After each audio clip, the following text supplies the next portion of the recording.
Hello guys, कैसे हैं आप? उम्मीद करते हैं कि आप सब खैरियत से होंगे, खुश होंगे। भाई देने जा रहे हैं वीडियो, काफ़ी अच्छी है। तिब्बत अरुणाचल प्रदेश बहुत अच्छी है। इसमें काफ़ी मतलब की चीज़ें कवर होगी और वीडियो भाई बनाने वाली भी एंड कर देता है। तो करते हैं स्टार्ट। इंडिया का सबसे खूबसूरत हिस्सा हिमालय, जहाँ आज भी ऐसी कई खूबसूरत जगहें हैं जो इन ऊंचे पहाड़ों की परछाई में छुपी हैं।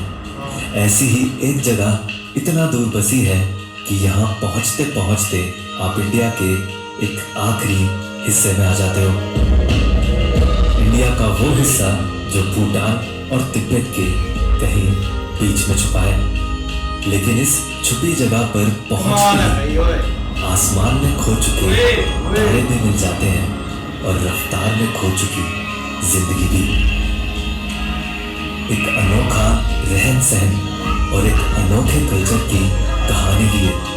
अरुणाचल में बसा इंडिया तिब्बत बॉर्डर पर सबसे पहला और आखिरी विलेज ये है ज़ैलीथांग।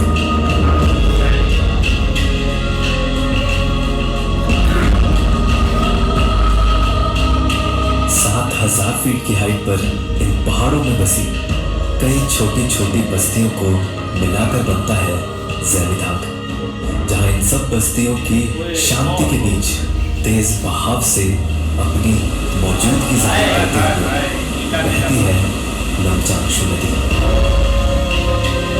जो बहती हुई आती है तिब्बत से। पर इसी नदी के रास्ते बस 10 किलोमीटर दूर ही तिब्बत शुरू हो जाता है, और ये वही रास्ता है जिससे दलाई लामा जी ने तिब्बत से भागकर इंडिया में शरण ली थी जब चाइना ने तिब्बत पर कब्जा किया था। और मैं तिब्बत बॉर्डर के उस आखिरी पॉइंट तक, यानी line of actual control LAC तक जाने वाला हूँ। पर उससे पहले इस नदी के साथ बसे इन खूबसूरत गांव को जानना जरूरी है।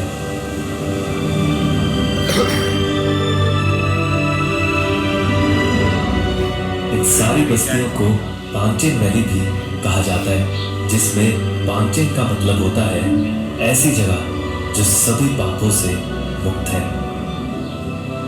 फिर इसी खास मतलब की तलाश में मैं यहाँ की इन गलियों में घूमने लगा। तो स्वागत है आप सबका इंडिया के लास्ट विलेज में, जिसका नाम है ज़ैलीथांग। यहाँ पर ईस्टर्न साइड पे भूटान बॉर्डर है और नॉर्दर्न साइड पे है तिब्बत बॉर्डर। और जहाँ पर मैं अभी खड़ा हूँ वो इंडिया की लास्ट सिविलाइजेशन है ईस्टर्न हिमालयाज में। तो मेरे आसपास के ये आपको घर देखकर तो समझ में आ रहा होगा कि कितना ज़्यादा डिफरेंट एरिया है, कितना ज़्यादा डिफरेंट कल्चर होगा यहाँ का, कितना डिफरेंट लाइफस्टाइल होगा। तो मैंने पहली बार इस तरह के घर देखे हैं, मतलब इतना मल्टी स्टोरी में स्टोन से घर बना रखे हैं। तो जनरली हम इस तरह के घर देखते नहीं, घर दिख रहे हैं तो ऐसा लग रहा है कि शायद मैं इंडिया में या एक फॉरेन कंट्री में। अब यहाँ घरों के और कल्चर के बारे में जानने के लिए मुझे किसी लोकल से बात करनी ही थी। फिर यूं ही घूमते घूमते मेरी एक फैमिली से मुलाकात हुई और इन घरों को अंदर से देखने का भी मौका मिला। अंदर से भी देख सकता हूँ,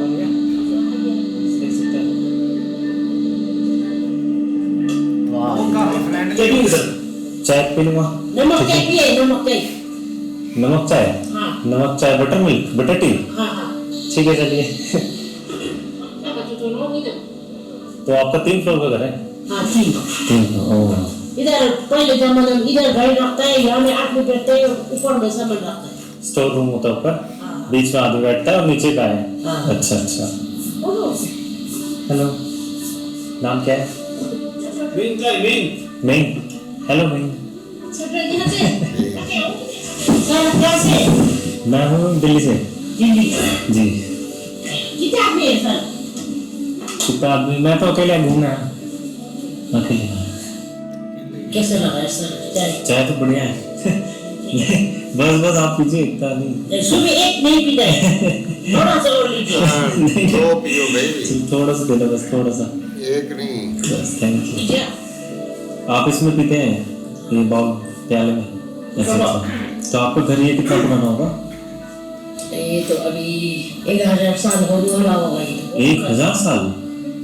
अच्छा, मतलब आपके कई परदादा पिताजी सब पूरी जनरेशन अच्छा रहे हैं इसमें। अच्छा, ये घर इसीलिए इतने अलग दिखते हैं क्योंकि ये सच में सदियों पुराने हैं। बल्कि दीदी ने बताया कि पहले के जमाने में सब गांव वाले साथ मिलकर एक ही घर को बनाते थे और सिर्फ एक घर को बनाने में ही कई साल लग जाते थे। लेकिन पत्थरों से घर बनाने जैसे इतने मुश्किल काम की ताकत उन्हें मिलती थी यहीं उगने वाली इन ऑर्गेनिक चीजों से। क्या फायदा होता है इसको खा के? इसमें पहले जमाने में तो यही ज्यादा खाता है ना। हाँ। छोटा बच्चा पैदा होने का साथ साथ यही खिलाता है। पैदा होते ही जो सबसे पहली चीज खाते हैं। खिलाता है। अच्छा अच्छा। ज्यादा ताकत होता है।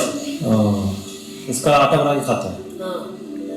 असल में ये है रागी और यहाँ गेहूं से ज्यादा इसी को खाया जाता है। मॉडर्न दुनिया में तो रागी को अब जाकर सुपर फूड माना गया है, लेकिन यहाँ पर ये लोग इसे सदियों से खाते आ रहे हैं। फिर दीदी ने मुझे यहाँ के खेत भी दिखाए। ये आपका खेती है? अच्छा। जिसमें सबसे खास तो मुझे इनका कद्दू को उगाने का तरीका लगा। इस बस्ती की गलियों में ये जो आप बाउंड्री वॉल पर झाड़ियां लगी देख रहे हैं, ये असल में कद्दू की खेती है। और ये जो बाउंड्री वॉल है उस पर पूरे कद्दू उगाए हैं उन्होंने। ये घर है, ये सामने बाउंड्री वॉल है, उस पर कद्दू आते हैं। सही है यार ये भी। फिर इस फैमिली को अलविदा करके अब मुझे जाना था यहाँ से दिखते कुछ ऊंचे पहाड़ों की ओर। ठीक है, थैंक यू चाय के लिए। बाय।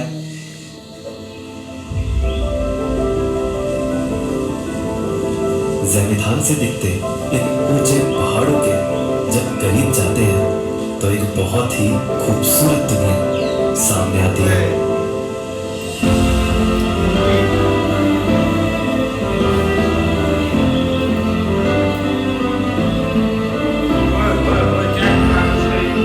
इन खुली वादियों के बीच कुछ छोटे से घर बसे हैं जो हिमालय के पहाड़ों के बीच घर बनाने की एक परफेक्ट लोकेशन पर है, जिनमें कुछ रोमांटिक लोग रहते हैं। तो ज़ैमिथान से जो ऊंचे पहाड़ दिखते हैं उनके अंदर यहाँ एक जंगलों के बीच में गांव है छोटा सा, या एक तरह से बस्ती है। नमस्ते, ये आप इसी घर में रहते हैं? अच्छा अच्छा। बड़े खूबसूरत से पत्थर के और अंदर से लकड़ी के घर बने हुए हैं, जिनके अंदर एक तरह से चरवाहे रहते हैं जो अपनी गाय को लेकर आते हैं गर्मियों के टाइम पे। और ये एक तरह से टेम्परेरी घर है और इनके अंदर कुछ टाइम तक रुकता है, मतलब गर्मियों के टाइम पे, और सर्दी में वापस नीचे चले जाते हैं अपनी गाय वगैरह को लेकर। गर्मी से बैठे हुए हैं, अब नीचे चले जाएंगे। मौसम नीचे जाइए, गर्म का दिन ऊपर आ जाता है, फिर ऊपर आ जाए। वैसे तो एक तरह से नोमैडिक लाइफ तो हो गई इनकी, एक तरह से बंजारा वाला लाइफ स्टाइल हुआ, बट बहुत सुंदर लग रही है वाली जगह यहाँ पर उन्होंने बस्ती बनाई हुई है। अब देखने में ये जगह कितनी ही खूबसूरत लगे, पर यहाँ हमेशा रहना इन लोगों के लिए भी मुश्किल है। इस खूबसूरत जगह को देखने के बाद मैं गया ज़ैमिथान की सबसे फेमस जगह पर।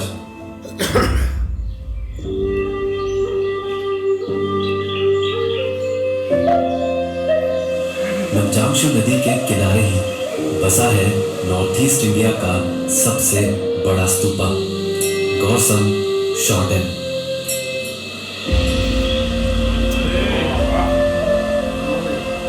ये स्तूपा करीब 100 फीट लंबा और 200 फीट चौड़ा है।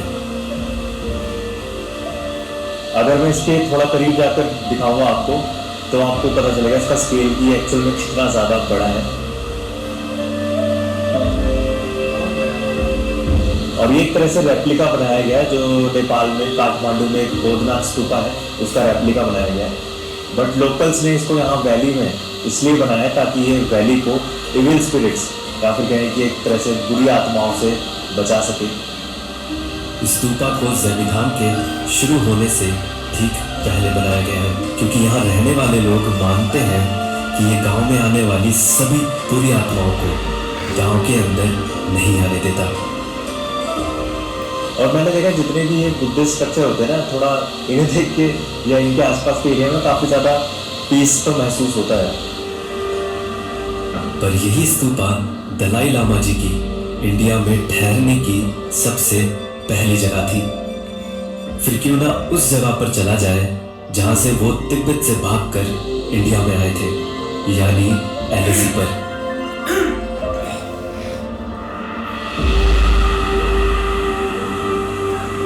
बॉर्डर के करीब जाने के लिए ज़ेमिथांग से इसी नदी के रास्ते बस कुछ 10 किलोमीटर ही आगे जाना पड़ता है। पर इस रास्ते की सबसे अच्छी बात यह है कि यहाँ हर थोड़ी देर में कुछ बड़े खूबसूरत वाटरफॉल्स भी दिखते हैं, जिनको करीब से देखे बिना रहा ही नहीं जाता।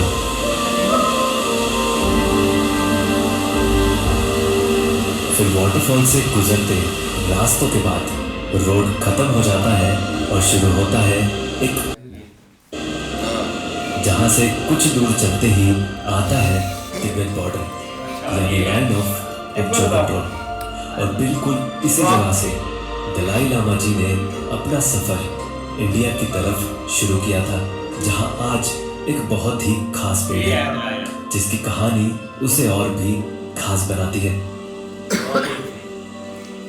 1959 में जब चाइना ने तिब्बत पर कब्जा करना शुरू किया, तब दलाई लामा जी कुछ सोल्जर्स के साथ इन पहाड़ों के मुश्किल रास्तों से तिब्बत छोड़कर इंडिया में शरण लेने आए थे। इस सफर के दौरान उनके हाथ में एक डंडी थी, जो इंडिया पहुंचने के बाद यहीं जमीन में गाड़कर वो आगे बढ़ गए थे। वक्त बीता और वही डंडी धीरे धीरे एक बड़े पेड़ में बदल गई, और यही है वो पेड़ जिसे आज होली ट्री के नाम से जाना जाता है, जो आज यहाँ रहने वाले लोगों के लिए एक बहुत ही पवित्र जगह बन चुकी है।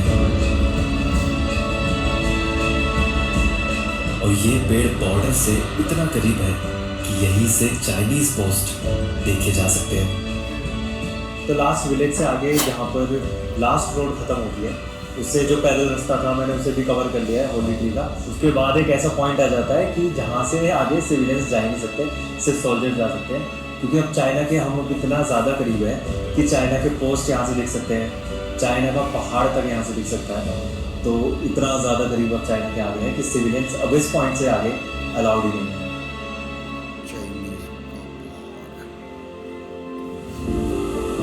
ज़ेमिथांग में ही एक ऐसी बस्ती है जहाँ कुछ ऐसी मान्यताएं दिखती हैं जो आपने इंडिया में शायद ही कहीं देखी हो।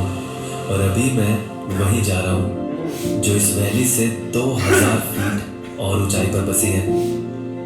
पर इसकी ऊंचाई की वजह से ही यहाँ ज़ेमिथांग का एक लौता मोबाइल टावर भी लगा है। आजकल ऐसी रिमोट जगहें भी ऑनलाइन दुनिया से कनेक्टेड है। वैसे भी आजकल के ज़माने में हम सभी कुछ ना कुछ ऑनलाइन खरीदते रहते हैं। इनफैक्ट ऑनलाइन खरीदना स्टोर जाकर खरीदने से ज़्यादा कॉमन हो गया है। बट इसका मतलब ये भी है कि ऑनलाइन कुछ बेचने का इससे अच्छा टाइम नहीं है, क्योंकि अब अपना ई कॉमर्स बिजनेस स्टार्ट करना भी बहुत ईजी हो गया है ऊडू की वजह से। बस इनकी ई कॉमर्स ऐप में जाकर कुछ मिनट्स में ही अपना ई कॉमर्स बिजनेस स्टार्ट कर सकते हैं। बस प्रोडक्ट की कैटेगरी सेलेक्ट करनी है और अपनी पसंद का डिज़ाइन, बाकी सब एआई संभाल लेता है। फिर प्रोडक्ट के फोटोज और प्राइस डालना है, बस अपना ई कॉमर्स बिजनेस तैयार। बल्कि इस एक ऐप से ही सेल्स, इनवॉइस सब कुछ मैनेज कर सकते हैं, वो भी फ्री ऑफ कॉस्ट, क्योंकि ऊडू की इतनी सारी स्मार्ट ऐप्स में से कोई भी एक ऐप पूरा लाइफ टाइम फ्री होती है। तो अगर आपको भी अपना बिजनेस स्टार्ट करना है तो डिस्क्रिप्शन के लिंक को ज़रूर चेक करना।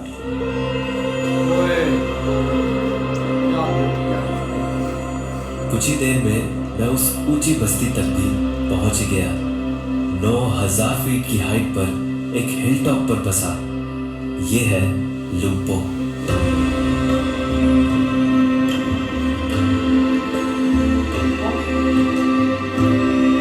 चारों ओर खूबसूरत पहाड़ों के बीच में बसे ये घर पुराने किस्से कहानियों से निकले लगते हैं, जिनके बीच से गुजरते हुए ऐसा लगता है कि जैसे समय में कई साल पीछे आ गए हो।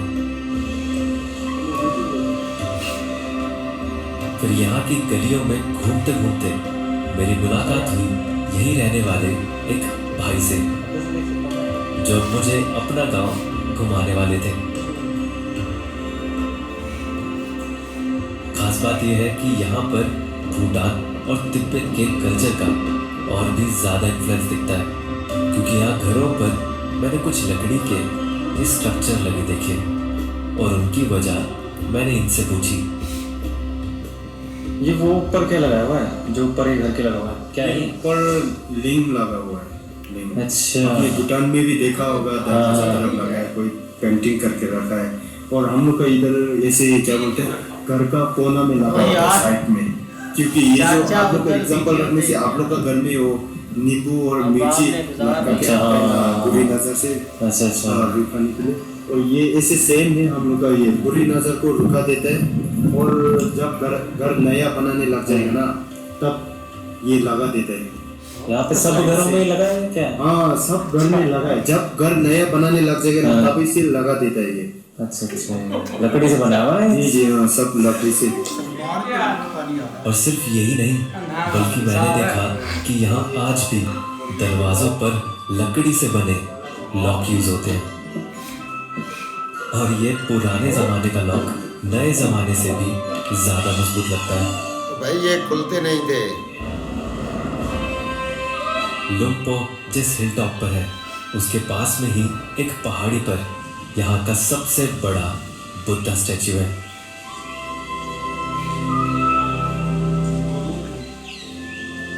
गुरु रिम्पोचे के इस स्टैचू की खास बात यह है कि इसका फेस ज़ेमिथांग की तरफ नहीं, बल्कि उस डायरेक्शन में रखा गया है जिस तरफ तिब्बत है। ये सही। और ऐसा करने की वजह कुछ साफ नहीं है, लेकिन ज़ेमिथांग की वैली का यहाँ से एक बड़ा खूबसूरत नज़ारा दिखता है। पर इस नज़ारे के साथ साथ जैसे जैसे अंधेरा हुआ तो कुछ बहुत ही अनएक्सपेक्टेड हुआ। कभी ज़ेमिथांग में मैंने अपने होम स्टे की टेरेस पे आकर, जो कि यहाँ पे थोड़ा अंधेरा हो रहा है, एक बहुत ही अच्छी चीज़ देखी है। मुझे बिल्कुल भी एक्सपेक्टेड नहीं था कि यहाँ पर मुझे मिल्की वे देखने को मिलेगा।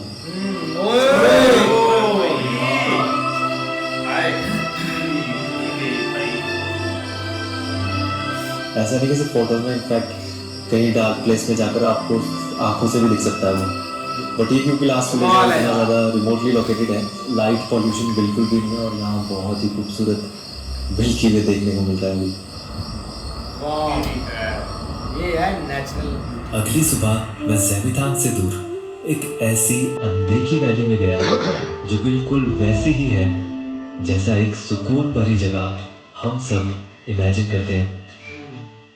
अरुणाचल की इस खूबसूरत वैली का नाम है शांति वैली।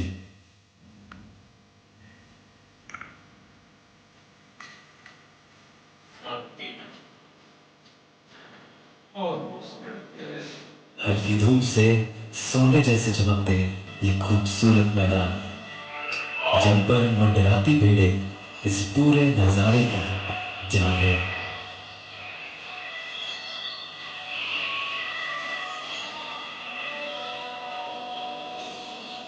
तो अभी मैं हूँ संगती वैली में, और यहाँ पर इतना खूबसूरत सा शीप फार्म है, और मेरे आसपास ये भटकती हुई शीप को आपको देख के पता चल जाएगा कि कितनी सारी शीप्स हैं यहाँ पे, और आराम से घास चल रही हैं।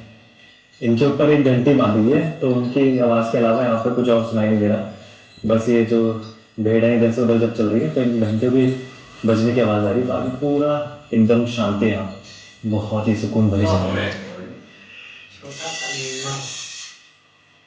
इस नजारे को देखते हुए बस कुछ देर में ही समय और जिंदगी की वो रफ्तार फिर से धीमी महसूस होती है।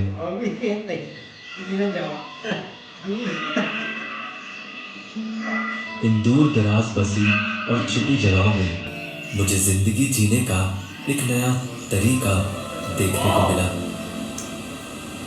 चाहे पहली नज़र में इन जगहों में नई फैसिलिटीज और आराम की कमी महसूस हो, पर पहाड़ों की छांव में कुछ दिन यहाँ की जिंदगी का हिस्सा बनकर समझ आता है कि वो पहली नज़र में दिखती कमियां असल में कमियां नहीं थी।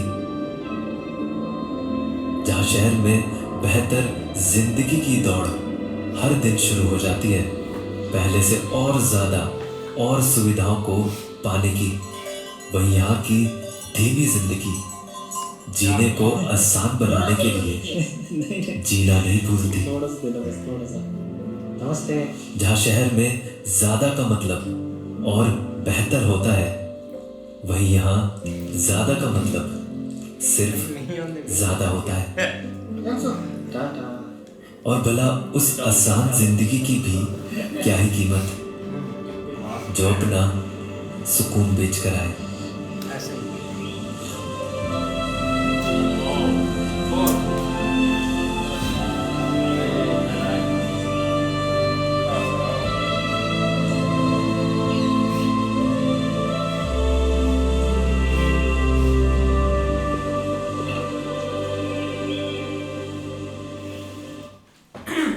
ऐसे ही है, अच्छी वीडियो थी भाई की यार। लेकिन देखा जाए ना भाई, ब्यूटी तो बहुत है, इसमें कोई शक नहीं है। लेकिन जो भाई एक हमने एक अंदाज से ब्यूटी दिखाता है ना, वो भी एक उसके हाथ में एक कला है, मतलब कि एक चीज़ दिखाने की भी कला होती है। बाकी आज तो भाई थोड़ा सा हटकर मतलब कि वीडियो थी, इसमें उन्होंने मतलब कि 2-3 चीज़ें कवर की, हिस्ट्री को भी लेकर, जो तिब्बत है और सारा था, भूटान का बॉर्डर भी साथ ही था। तो मतलब कि ये थोड़ा सा एक वीडियो ना आज इंटरेस्टिंग बन गई। बाकी अगर ब्यूटी की बात करें ना और नेचुरल की बात करें तो भाई वो बेबस थी उधर, मतलब कि कोई लिमिट ही नहीं थी। हर एक चीज़ ऐसे निखरी हुई थी कि बंदा देखते ही रह जाएगा। और काफ़ी लोग भाई उधर एक एंजॉय करने के लिए जाते भी हैं, इसमें कोई शक नहीं है। लेकिन यार देखो ना, हम अभी रहते हैं एक, चाहे विलेज में रहते हैं चाहे सिटी एरिया में रहते हैं, तो हम ना भाई एक वैल्यू भूलते जा रहे हैं, चाहे इंसान हो चाहे कोई और चीज़ हो। हमने हर एक चीज़ जो है ना उसको बहुत क्लोज कर दिया कि ये एक टेम्परेरी चीज़ें हैं और इसके पीछे हमें मतलब कि एक लगे हुए हैं। बाकी अगर आप थोड़ा सा इस साइड पर चले जाते हैं ना, तो इधर आपको हर एक चीज़ की वैल्यू का पता चलता है कि ये लोग एक वैल्यू कितनी चीज़ की करते हैं। अब सबसे पहले तो भाई उधर लोग बहुत फ्रेंडली थे, जो भी बंदा आता है किसी ने नहीं पूछा यार आप कहाँ से, आप क्या इधर क्या करने आए, काम आपका क्या है। सामने भाई फ्रेंडली होकर उनके साथ मतलब कि मिलना जुलना किया है और भाई सुकून से जाता है। हर किसी के घर में भी चला जाता है वो आगे से वेलकम करते हैं, फ्रेंडली लोग भी हैं। बाकी ब्यूटी काफ़ी अच्छी थी यार। पहाड़ और जो चाइना ने भाई छीना था एक तिब्बत, तो वो भी उसका भी थोड़ा सा उन्होंने दिखाया, तो उनकी साथ ही पोस्ट थी। लेकिन ये चीज़ें हट करना, ये भाई चीज़ें घूमनी चाहिए, एक मज़ा आता है। नेचुरल चीज़ों को देखना चाहिए। नेचुरली ब्यूटी एक बहुत मतलब कि आपके दिल को सुकून भी देती है। लेकिन भाई ने वीडियो काफ़ी अच्छी बनाई है, बड़ी कमाल की वीडियो थी यार। और जैसे जैसे जगह भाई ने दिखाई है, मज़ा आया देखे ऐसी चीज़ें यार। घूमने फिरने के लिए बंदा जाए, बंदा रिफ्रेश हो जाता है। जैसे भाई सारी चीज़ों के बारे में बता रहा था, और एक जगह पे जाके उन्होंने मिल्की वेव देखी है यार। ऐसा नज़ारा देखना असंभव है, कहीं हमें तो भाई नसीब नहीं होता यहाँ पे। जहरी बात है भाई, हम तो ऐसी चीज़ें यहाँ पे देख नहीं सकते। वो भाई किस्मत वाला है जिस बंदे ने वो चीजें देखी, ऐसी चीजें वहां पे देख रहा है, घूम फिर रहा है। और बाकी इन लोगों की बात की जाए तो बहुत फ्रेंडली होते हैं। जैसे उन्होंने उनको घर पे इनवाइट किया, एक भाई तो वहां पे इनवाइट करके उसको अपना गांव सारा दिखाया। वो तो कोई थोड़ी अलग सी चीज थी जो भाई ने दिखा दी। वहां पे होता है, उनका कल्चर है भाई। हमारे भी कल्चर कहीं है जो उनको नहीं पसंद या उनको अजीब लगते होंगे, जो उनके कल्चर है हमें भी अजीब लगते हैं, जैसी वो चीजें दिखाई गई हैं। और बाकी ये एक बात है, क्योंकि ये जो बुद्धिस्ट है ना, ये जो है ना, ये आत्मा होगी या इन चीज़ों से ना, भूत प्रेत से ना बड़ा बचते हैं। ये इनको बहुत मानते हैं कि भूत प्रेत बहुत ज़्यादा होते हैं, उनसे बचना चाहिए, वो बहुत खतरनाक होते हैं। आप कभी हिस्ट्री निकाल के देख लेना इस चीज़ के बारे में। क्या अब भूतों से भाई डरते तो हम भी डरते हैं भाई इसमें। नहीं, एक होता है ना इंसान, कहीं हमारे ये कहते हैं कि हम मानते नहीं, भूत प्रेत है ही नहीं है, देखना है। ये भूतों से नहीं डरता सलमान भाई। यार मैं कह रहा हूँ कई इंसान है, कई बंदे हैं वो नहीं मानते ऐसी चीजों को, जो ज्यादा पढ़ लिख जाते हैं।